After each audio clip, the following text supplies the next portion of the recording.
Hello everyone, welcome back to our NTT exam channel. तो आज हम अपनी वीडियो में खंड 6.4 करेंगे, आकलन का दस्तावेजीकरण और संप्रेक्षण, डॉक्यूमेंटिंग एंड कम्युनिकेशन असेसमेंट। तो लेके माँ सरस्वती का नाम शुरू करेंगे आज के अपने अध्ययन को। जब फाउंडेशन स्टेज पे दैनिक आकलन चल रहा हो तब खास अवधि के दौरान सभी आकलन से प्राप्त जानकारी को समय समय पर एकत्रित करना, सार निकालना और विश्लेषण करना महत्वपूर्ण होता है। एक बार आपने असेसमेंट कर लिया तो उसके बाद उस असेसमेंट को एनालाइज करना, बच्चे को कहाँ पे दिक्कत है, इन सारी चीज़ों को नोट करना और उसके बाद एक फाइनल रिजल्ट निकालना कि हमें बच्चे के किस एरिया में प्रोग्रेस करने की ज़रूरत है और ये हम किस प्रकार कर सकते हैं। तो ये सारा काम हम अपने विश्लेषण एनालाइज करके ही कर सकते हैं। स्कूल को हर एक बच्चे के लिए एक फोल्डर रखना चाहिए।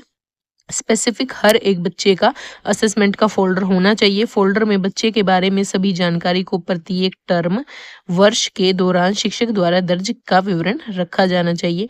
इस तरह के विश्लेषण का सारांश, अब ये जो भी हमने असेसमेंट किया, अब उसका मतलब कंक्लूजन क्या निकला और वो सारी जो भी रिपोर्ट है उसको हम क्या कहते हैं, HPC होलिस्टिक प्रोग्रेस कार्ड। ये फुल फॉर्म पूछी जा सकती है। तो उस होलिस्टिक प्रोग्रेस कार्ड में ही बच्चे का पूरे साल भर का कच्चा चिट्ठा होता है, में दर्ज किया जा सकता है और इसे बच्चे के माता पिता और परिवार से साझा किया जा सकता है। तो होलिस्टिक प्रोग्रेस कार्ड ही इस चैप्टर में थोड़ा इम्पोर्टेंट पॉइंट है। पारिवारिक पृष्ठभूमि की सामान्य जानकारी, बच्चे की प्रोफाइल के केंद्र में सामान्य जानकारी होती है। यह बच्चे के व्यवहार, भागीदारी, प्रगति की व्याख्या करने की महत्वपूर्ण भूमिका निभाती है। बच्चे का नाम, जन्म तिथि, परिवार के बारे में जानकारी, बच्चे की पसंद नापसंद जैसे बुनियादी विवरण, बच्चे के स्वास्थ्य के बारे में जानकारी, ऊंचाई, वजन, वृद्धि, टीकाकरण को दर्ज किया जाना चाहिए और समय समय पर अपग्रेड किया जाना चाहिए। तो बच्चे के होलिस्टिक प्रोग्रेस कार्ड में उसकी पारिवारिक पृष्ठभूमि की सारी सामान्य जानकारी होती है। टीचर नरेटिव समरी, शिक्षक नरेटिव सारांश। अब ये क्या है देखते हैं। नरेटिव सारांश में सूचना के कई स्रोत जैसे उपख्यात्मक रिकॉर्ड मतलब anecdotal record, event sample, checklist, portfolio, worksheet की व्याख्या के आधार पर बच्चे की प्रगति के बारे में गुणात्मक जानकारी के साथ बच्चे के सीखने का विवरण होता है।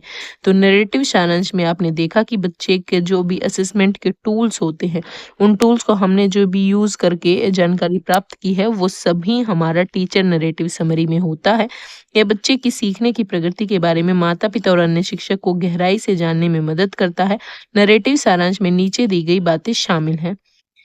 इसमें अब क्या क्या होता है, टीचर नरेटिव समरी जो बनाता है उसके अंदर बच्चे की क्षमता और चुनौती, विकास और सीखने की प्रगति, बच्चे की रुचियां क्या है, इंटरेस्ट क्या है, सुदृढ़ करने की आवश्यकता और क्षेत्र, एरियाज दैट नीड स्ट्रेंथनिंग मतलब जिन एरिया में बच्चे को हमें और मेहनत करवाने की ज़रूरत है या उन चीज़ों पर ध्यान देने की ज़रूरत है, वो भी हमारा टीचर नरेटिव समरी में इंक्लूड होता है। तो एग्जाम में यहाँ से क्वेश्चन पूछा जा सकता है कि टीचर नरेटिव समरी में हमारी कौन कौन सी बातें शामिल होंगी। तो ये तीनों पॉइंट्स वहाँ पर ऑप्शन के रूप में होंगे, जो एक अलग पॉइंट नहीं होगा, मतलब वही हमारा आंसर ठीक होगा।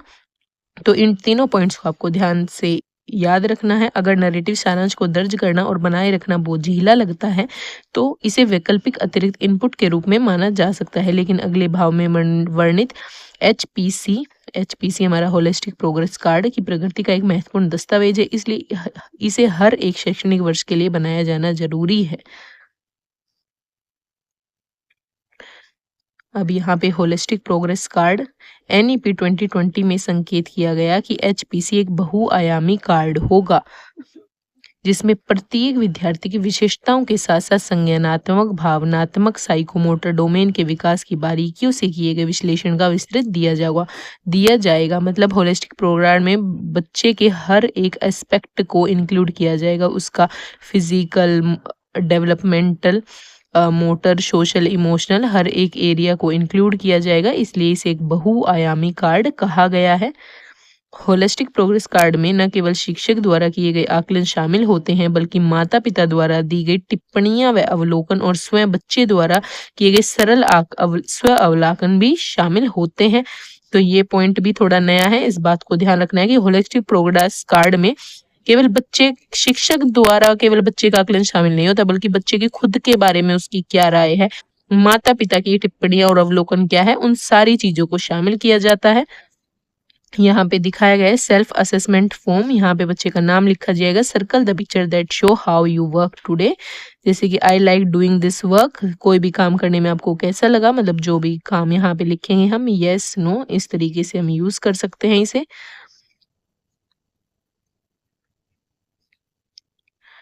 होलिस्टिक प्रोग्रेस कार्ड एक खास वक्त में कक्षा की गतिविधियों के माध्यम से जमा किए गए सबूतों के आधार पर बच्चे की प्रगति की व्यक्तिगत और व्यापक रिपोर्टिंग है।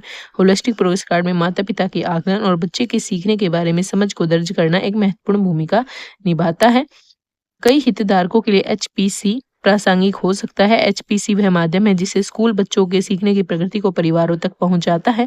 होलिस्टिक प्रोग्रेस कार्ड का विश्लेषण करके शिक्षक बहुत ही अच्छी समझ प्राप्त कर सकता है। बच्चे के बारे में यह सूचना का प्राथमिक स्रोत है जिस पर अभिभावक शिक्षक बैठक, मतलब जो पेरेंट टीचर मीटिंग होती है हमारी, प्रभावी ढंग से आयोजित की जा सकती है। क्योंकि पेरेंट टीचर मीटिंग में पेरेंट्स को बच्चे का पूर्ण होलिस्टिक कार्ड देखने में ही और टीचर को मतलब वो सारी बातें बताने में ही बच्चे की प्रोग्रेस डिपेंड करती है।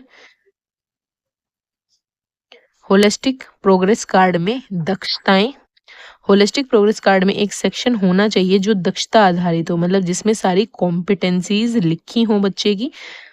इस सेक्शन में पाठ्यचर्या के विशिष्ट उद्देश्यों के लिए परिभाषित हर एक दक्षता के आगे बच्चे की प्रगति को लगातार दर्ज किया जाना चाहिए कि बच्चे की इस समय में कितनी प्रगति हुई।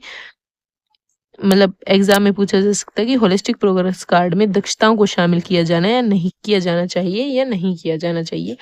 इन दक्षताओं को आगे सीखने के प्रतिफलों में एक टेरिटरी पर विकास के 5 चरण ABCDE में बांटा जा सकता है। ये चरण लगभग एक आयु समूह में मैप करते हैं, लेकिन जरूरी नहीं कि एक विशिष्ट आयु समूह से ही जुड़े हों। बच्चे विकास के एक चरण से दूसरे चरण में उस गति से आगे बढ़ सकते हैं जिसमें वे सहज महसूस करें। उनमें से कुछ इसे तेजी से प्राप्त कर सकते हैं, उनमें से कुछ अधिक समय लगा सकते हैं। इन 5 चरणों में दर्शाए गए सांकेतिक सीखने के प्रतिफल है जो उपलब्धि के आकलन के लिए रूब्रिक के रूप में कार्य करते हैं। तो जैसे कि इस तरह यहाँ पे आपको नीचे तालिका में दिखाए गए हैं स्तर 1, 2, 3, 4। तो यहाँ पे बिगिनर होगा बच्चा अगर स्तर 1 पे है, तो फिर प्रोग्रेसिंग, प्रोफिशिएंट और एडवांस हो चुका होगा स्तर 4 पे। ये विवरण है। ग्रेड देना, बच्चों को उनके सीखने और विकास में सहयोग करने के लिए उनके ग्रेडेशन का विवरण। सरल गीत, तुकबंदी और कविता को सुनाता है और उसकी सराहना करता है। दक्षता के सीखने के प्रतिफल नीचे दिए गए हैं। ये दिखाया गया है 3 से 8 वर्ष की उम्र के बच्चों का कि अगर वो A B C जो कि बताइए, यहाँ पे वो बिगनर है, यहाँ पे टीचर टिक करेगा, तो यहाँ पे वो प्रोफिशिएंट या एडवांस हो चुका है, जो आपको पीछे दिखाया था मैंने। ये मतलब ज्यादा कुछ इम्पोर्टेंट नहीं है। तो आपका 6th चैप्टर हो गया है फिनिश। इसको आप छोड़ सकते हैं, ये कुछ ज़्यादा इंपॉर्टेंट नहीं है। बस मेन यही बात याद रखनी थी कि होलिस्टिक प्रोग्रेस कार्ड में हमारी दक्षताएं इंक्लूड होती हैं और ये टेरिटरी का विकास किया जाए जिसमें ABCDE के रूप में 5 चरणों में बांटा जाता है, जिसमें ये आपको दिखाया गया स्तर 1 पर, मतलब बिगिनर 2। बस ये ज़्यादा इंपॉर्टेंट नहीं है। तो 6 चैप्टर भी हमारा होपफुली फिनिश हो गया है। तो मिलते हैं नेक्स्ट वीडियो में। आज के लिए बस इतना ही।